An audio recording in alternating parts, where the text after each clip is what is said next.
जी last time हमने पढ़ा था जी बोहर एटॉमिक मॉडल थ्योरी के बारे में पढ़ा था और आज हम जो है ना इसके पास्टुलेट को डिस्कस जो है ना वो करेंगे। सबसे पहले यहाँ पे देखें इसका जो पहला पास्टुलेट जो है जी वो ये वाला हमारे पास है कि hydrogen atom consist of a tiny nucleus and electrons are revolving in one circle of the orbit are radius the nucleus. ठीक है, पहली बात यह है कि जी जो हाइड्रोजन का एटम है ना ये छोटे मतलब टिनी न्यूक्लियस के ऊपर कंसिस्ट करता है और इसके जो इलेक्ट्रॉन है ना ये कोई सा भी, अब यहाँ पे देखो ना उसने बात की है रेडियस की, ठीक है ना, तो ये न्यूक्लियस से इसका रेडियस है, ये न्यूक्लियस से इसका रेडियस है, ये न्यूक्लियस से थर्ड वाले का जो है ना ये जो है ना हमारे पास रेडियस आ जाएगा। तो वो कहते हैं इसके अंदर जो इलेक्ट्रॉन होते हैं ना वो आपने क्या करते हैं एक सर्कल यानी ऑर्बिट के अंदर रहते हुए ही इसके अंदर जो है ना वो मूव करते हैं। ठीक है, दूसरा पॉइंट जो इसका हमारे पास जो है ना वो ये वाला है कि each orbit has fix energy that is quantize, कि इसकी हर जो ऑर्बिट होता है उसकी एनर्जी जो होती है ना वो फिक्स होती है। फिक्स मीन के वो क्वांटाइज्ड है। अब यहाँ पे देखें कल भी मैंने आपको एग्जांपल दी थी कि फॉर एग्जांपल ये वाला हमारे पास के है, एल है और ये वाला एम, ये शेल के नाम है। ठीक है, अगर हमारे पास जो है के शेल है इसके अंदर एनर्जी का लेवल 5 है, इसके अंदर एल के अंदर जो है ना वो 10 है और एम के अंदर जो है ना वो हमारे पास 15 है। ठीक है, तो यहाँ पे क्या है जी each orbit has fix energy that is quantize, कि हर ऑर्बिट की एनर्जी जो है ना फिक्स है। 1 वाले की 5 है, 2 वाले की 10 है, 3 वाले की 15 है। ये नहीं है कि एक लम्हे जो है ना वो 1 वाले की 5 और अगले लम्हे जो है ना वो उसकी 10 हो जाए, या थर्ड वाला जो है उसकी पहले 15 और बाद में उसकी जो है ना वो 5 हो जाए। इसकी एनर्जी जो है ना वो फिक्स ही होगी, लेकिन इसके अंदर जो इलेक्ट्रॉन है वो जो इसमें आएंगे वो इलेक्ट्रॉन आएंगे जिनके पास इतनी एनर्जी जो है ना वो होगी।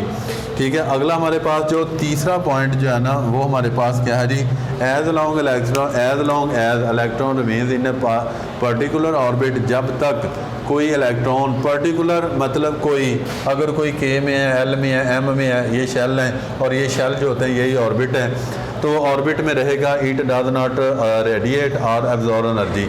जब तक कोई भी इलेक्ट्रॉन जो है ना वो अपने पर्टिकुलर ऑर्बिट के अंदर जो है ना वो मूव करता रहेगा तो वो ना तो एनर्जी को एब्जॉर्ब करेगा और ना ही एनर्जी को रिलीज यानी ना ही उसकी रेडिएशन होगी। ठीक है, मतलब उसमें एनर्जी जो है ना वो एनर्जी लेगा ना वो एनर्जी देगा जब तक वो अपने फिक्स यानी पर्टिकुलर ऑर्बिट के अंदर मूव करता रहेगा।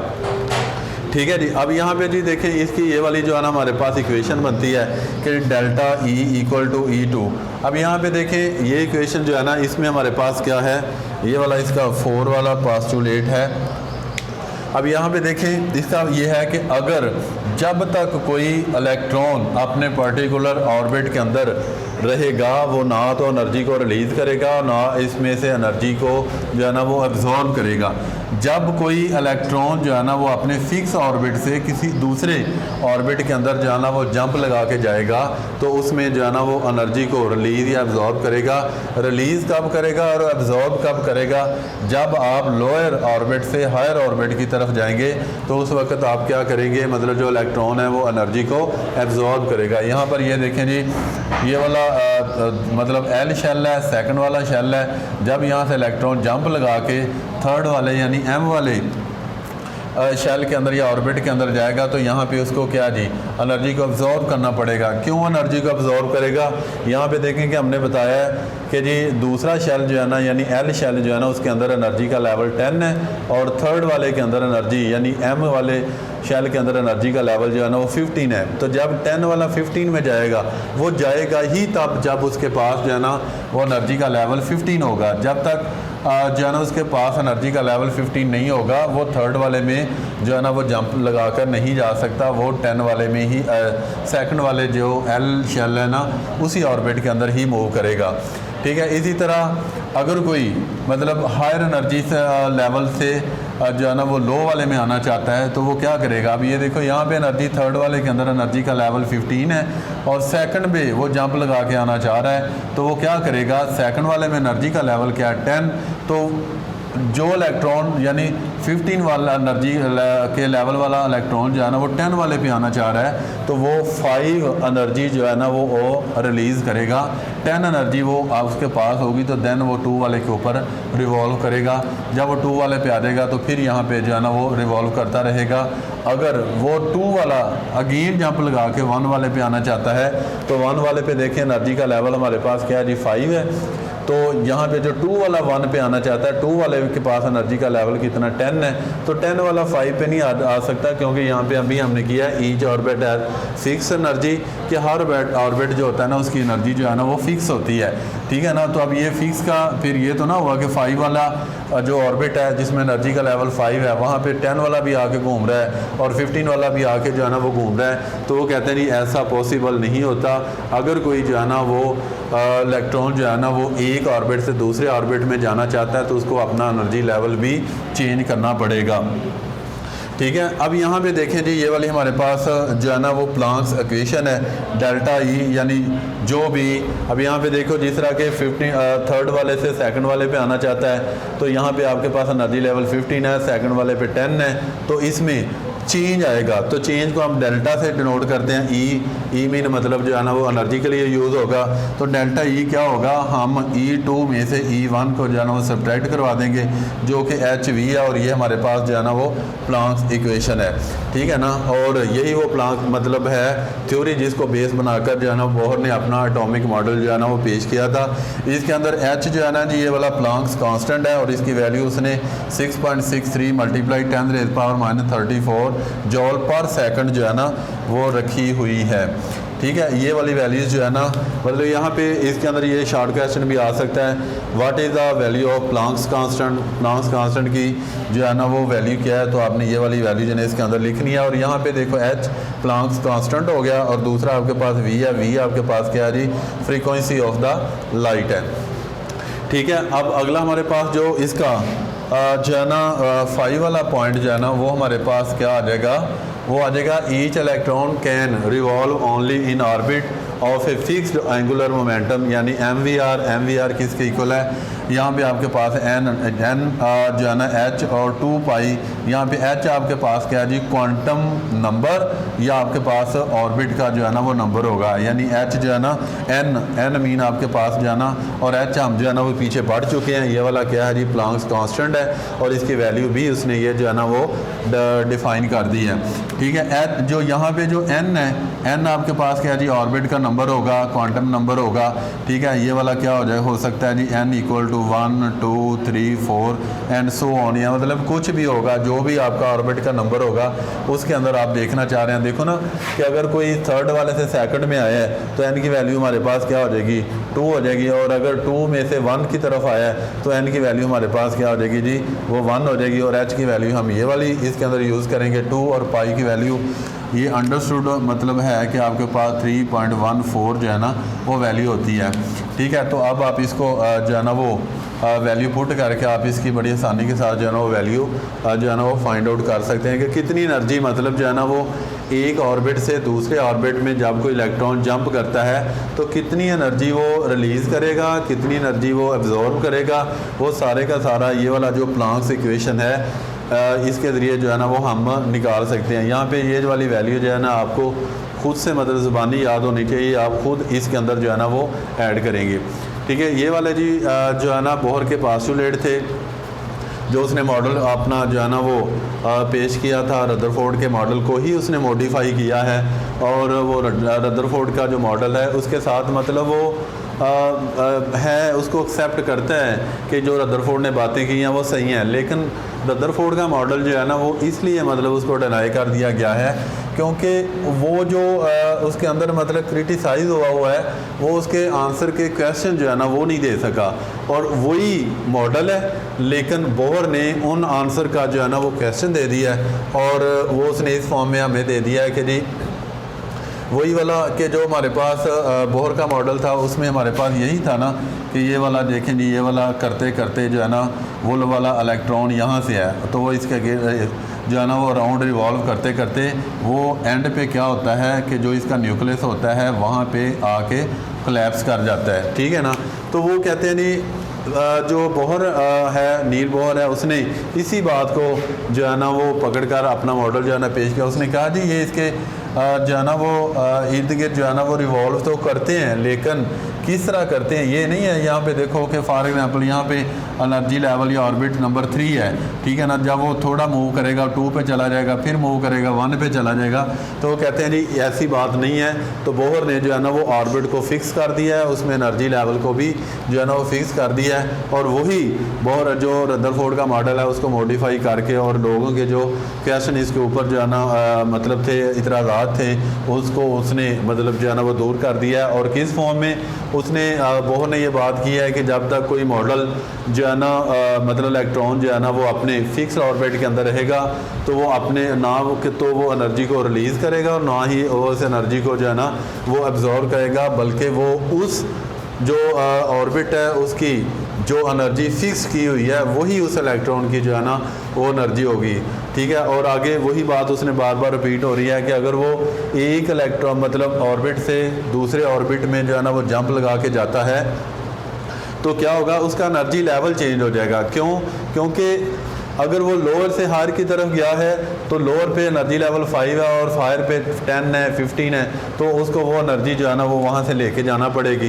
यानी कि कोई भी ऐसा इलेक्ट्रॉन जो 1 में जो ऑर्बिट 1 के अंदर जो है ना वो रिवॉल्व कर रहा है, यानी के शेल के अंदर रिवॉल्व कर रहा है, अब वो 15 वाले के पास जाना चाहता है, ठीक है। अगर उसके पास जो है ना वो 15 एनर्जी है तो वो जंप लगा के मतलब जा सकता है जो है ना, पहले 2 पे जाएगा और उसके बाद जो है ना वो 3 पे जो है ना वो जाएगा। और इसी तरह 3 वाला जो है ना वो 1 और 2 और 1 पे आना चाहता है तो वो क्या करेंगे कि मतलब यहाँ पे रिक्वायरमेंट है कि 2 वाले पे वही आएगा जिसके पास एनर्जी 10 होगी, तो उसके बाद 3rd वाले के पास 15 है तो वो 5 रिलीज़ कर देगा, ठीक है ना। तो वो 5 जो रिलीज़ एनर्जी करेगा, ठीक है ना। अब यहाँ से देखें जी 5 एनर्जी जो है ना हमारे पास जो है ना वो रिज़र्व है, वो 5 एनर्जी जो है ना वो कौन यूज़ करेगा।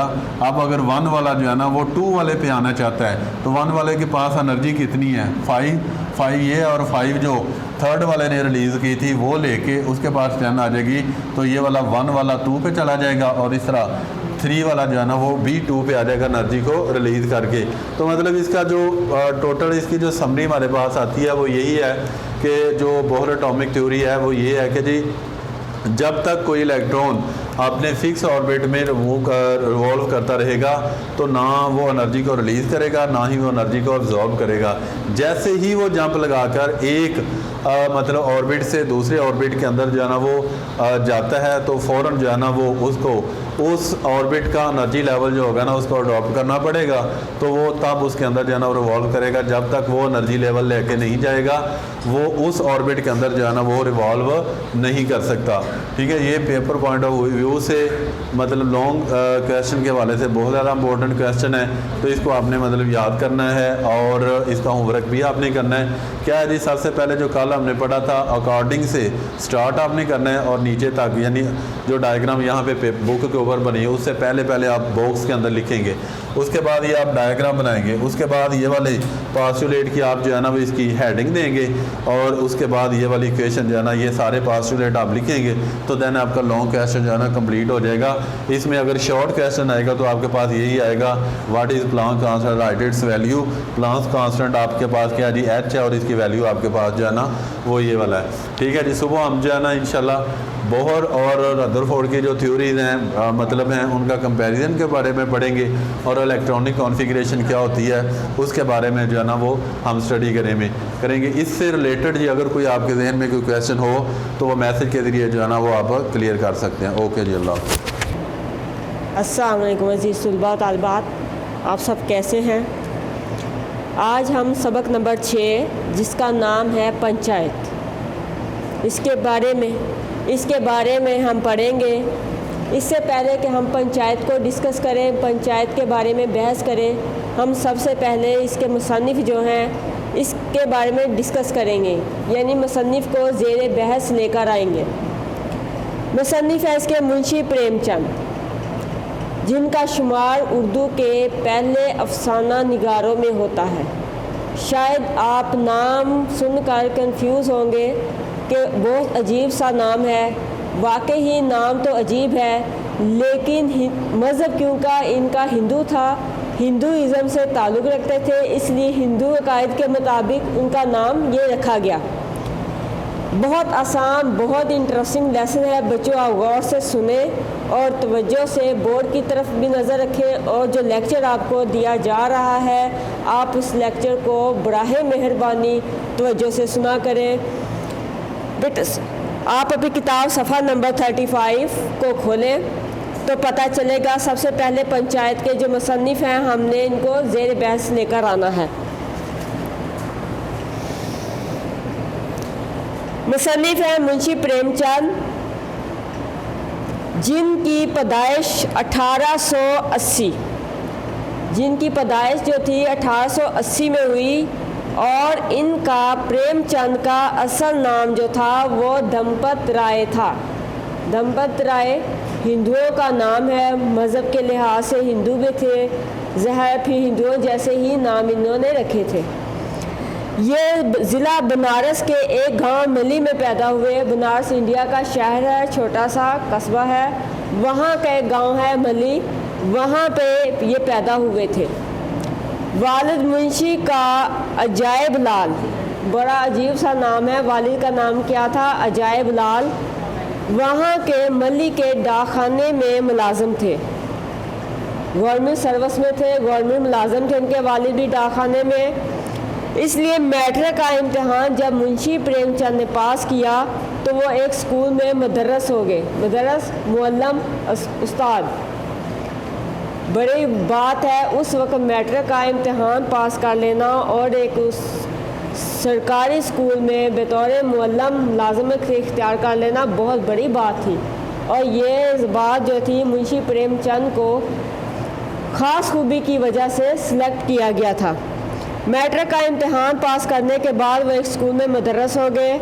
1900 में गवर्नमेंट हाई स्कूल से सरकारी मुलाजमत का आगाज़ किया।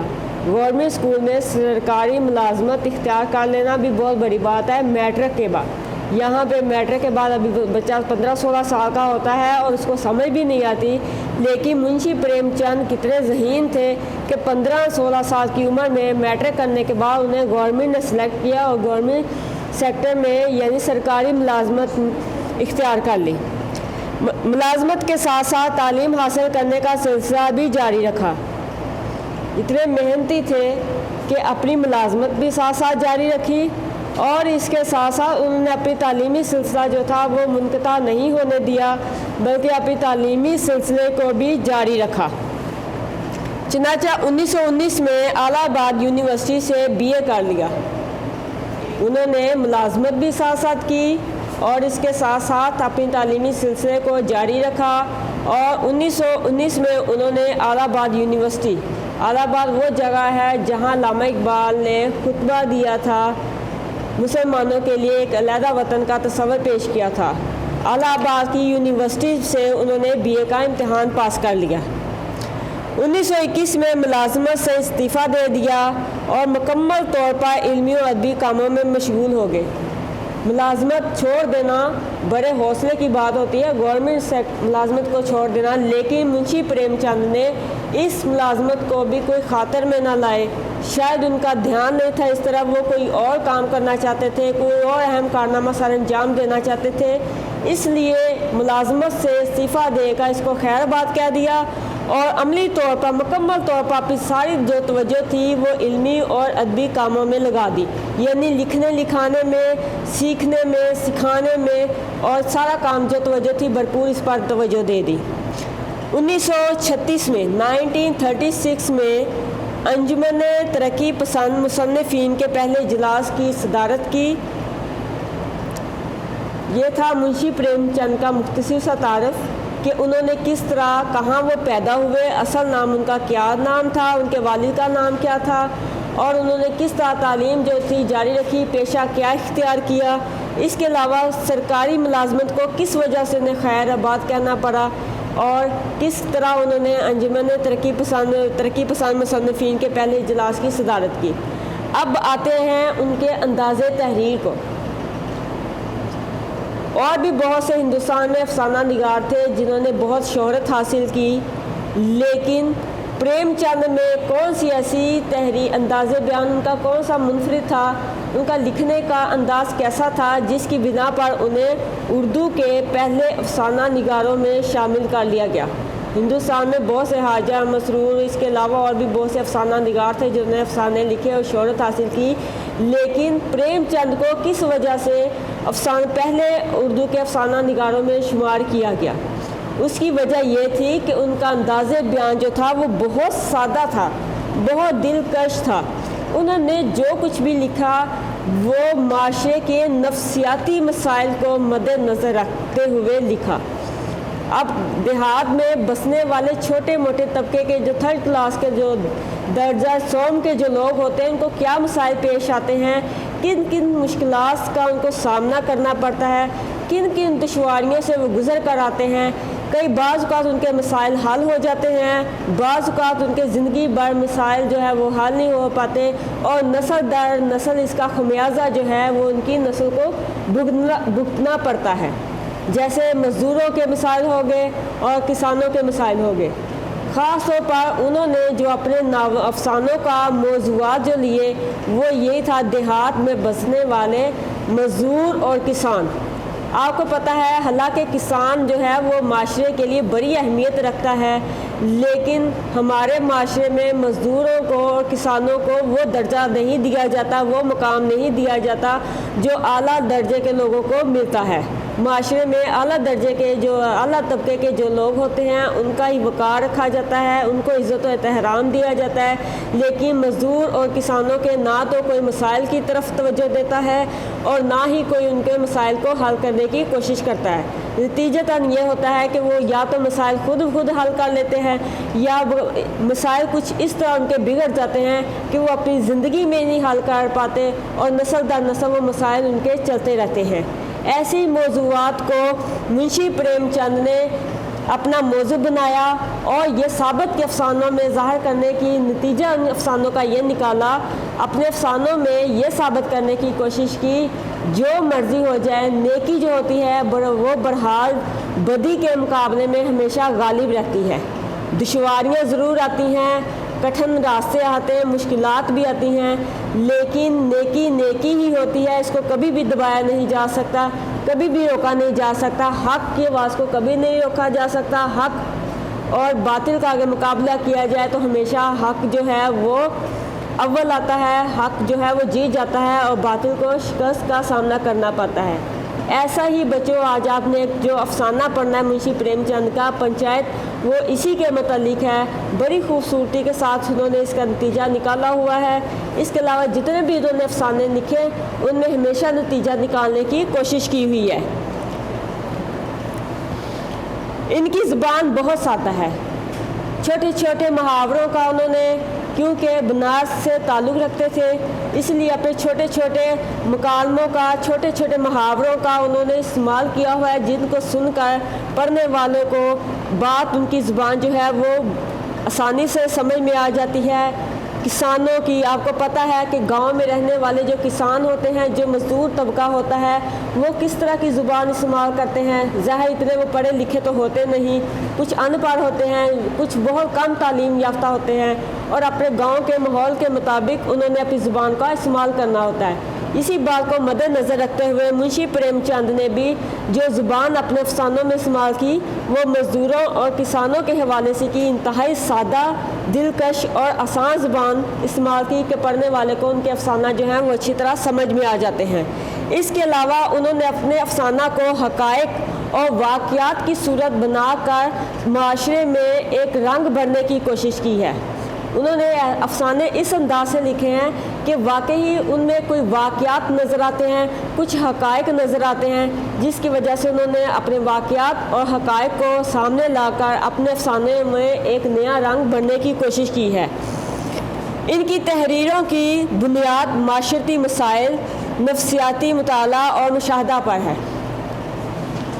नफ्सियाती मसाइल हमारे माशरे में बहुत ज़्यादा पाए जाते हैं और इन नफ्सियाती मसाइल की बिना पर बहुत से ऐसे झगड़े हैं जो बाज़ औक़ात इंसान खुद हल कर लेता है और बाज़ औक़ात इन मसाइल को हल करने के लिए इसे कोर्ट कचहरी या पंचायत का सहारा लेना पड़ता है। ख़ास तौर पर इस तरह के मसाइल जो हैं वो देहात में रहने वाले छोटे मोटे तबके के लोगों में ही पाए जाते हैं। उन्होंने तकरीबन हर उम्र और हर पेशे के मुतालिक किरदार पेश किए हैं, चाहे बुरा हो चाहे जवान हो, पेशे के मुताबिक हर उम्र और हर किरदार को उन्होंने पेश किया हुआ है। उन्होंने बहुत से अफसाने लिखे जो उनकी वजह शोहरत बने, जैसे सोज़े वतन, प्रेम पचीसी, प्रेम चालीसी, ज़ादे राह और वारदात। ये उनके अफसाने वो हैं जो वजह शोहरत बनते हैं, जिनकी वजह से उन अफसानों को शोहरत हासिल हुई। मुंशी प्रेमचंद को उर्दू का पहला अफसाना निगार करार दिया गया। इसके अलावा बच्चों उन्होंने बहुत से नावल भी लिखे, लेकिन नावल में वो वजह शोहरत हासिल नहीं कर पाए। शायद वो उनका अंदाज़े बयान उतना अच्छा नहीं था, वो इतनी जान उन नावलों में नहीं डाल सके, वो ज़िंदगी उन नावलों को नहीं बख्श सके जो नावल का एक तकाजा होता है। बहरहाल उन्होंने नावल भी लिखे जिनमें मैदाने अमल, बाज़ारे हुसन और यूदान, ये उनके नावल थे जो आपके सामने हैं। लेकिन उनको नावलों के मुकाबले में अफसानों में उन्होंने ज़्यादा जान डाली। बड़ी खूबसूरती के साथ, बड़े अच्छे नतीजे के साथ उन्होंने अफसाने लिखे, जिसकी वजह से उन्हें उर्दू के पहले अफसाना निगारों में शुमार किया जाने लगा। 1936 में इनका इंतकाल हुआ और बनारस में ही इन्होंने वफ़ात पाई। ये था मुंशी प्रेमचंद का मुख्तसर सा तारफ़। इससे पहले कि हम ज़्यादा इसको रिपीट दोहराएं, इसको याद करें, बच्चों आपके लिए पूरा पेजेस याद करना मुश्किल हो जाता है। इसका बेहतरीन तरीक़ाकार ये होता है कि इसकी वर्कशीट बना ली जाती है। सबसे पहले हम लिखेंगे मुसन्निफ़ का तारुफ़, यानी सबक का नाम हमने पंचायत, मुसन्निफ़ का नाम मुंशी प्रेमचंद, असल नाम उनका क्या था, ये था मुंशी प्रेम, जो उनको नाम दिया गया। उन्होंने जो पैदाइशी नाम जो वालिदैन ने उनका नाम रखा था वो था दंपत राय। मज़हब के लिहाज से वो क्या थे, हिंदुइज़्म से ताल्लुक़ रखते थे। याद रहे कि इनके भांजे ने इनकी चिता को आग लगाई थी। आपको पता है कि हिंदुओं में ये रिवाज है, हिंदुओं में ये है अक़ीदे में कि वो लाश को दफन नहीं करते, उसकी तदफीन नहीं करते, बल्कि वो चंद लकड़ियाँ लेकर मरहगट शायद वो जगह है या शमशान को इस तरह की जगह है, वहाँ पे जाके लकड़ियों के ऊपर रख के और आग लगा दी जाती है और उस राख को वो गंगा या जमुना के दरिया में बहा दिए जाते हैं। उनका ये अक़ीदा है कि मरने के बाद खुदा जो है वो हड्डियाँ इकट्ठी नहीं कर दी जाएगी, हमारे गुनाह जो हैं वो हमारे मरने के साथ जलाने के बाद सब कुछ ख़त्म हो जाता है। ये उनका अक़ीदा है जो वो इस अक़ीदे पे डटे हुए हैं, जबकि मुसलमानों का अक़ीदा ऐसा नहीं है। तारीख़ पैदाइश 1880, जाए पैदाइश बनारस के गांव मल्ली में पैदा हुए थे। छोटा सा बनारस खुद भी एक छोटा सा कस्बा है, वहाँ का गांव जो है वो मल्ली, वहाँ पे उनकी पैदाइश हुई थी। तालीमी काबिलियत उनकी क्या थी, आलाबाद जगह का नाम है, वो जगह जहाँ अल्लामा इकबाल ने खुतबा दिया था और पाकिस्तान का अलहदा वतन का मुतालबा किया था। वहाँ से उन्होंने BA किया। पेशा सरकारी मुलाजमत, बतौर मुदर्रस यानी बतौर मुअल्लम, उस्ताद की हैसियत से उन्होंने सरकारी मुलाजमत इख्तियार की। वजह शोहरत उनकी अफसाना निगारी।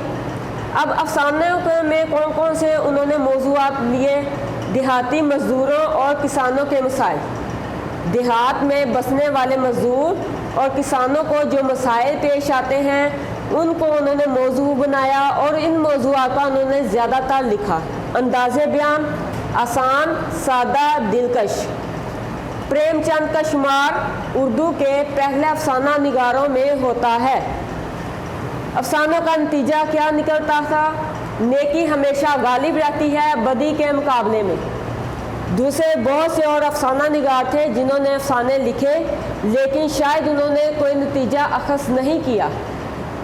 प्रेमचंद की अफसाना निगारी की सबसे बड़ी खूबी यही है, इसी वजह से उन्हें अफसाना का पहला अफसाना निगार करार दिया गया कि उन्होंने अपने अफसानों का नतीजा निकाला है।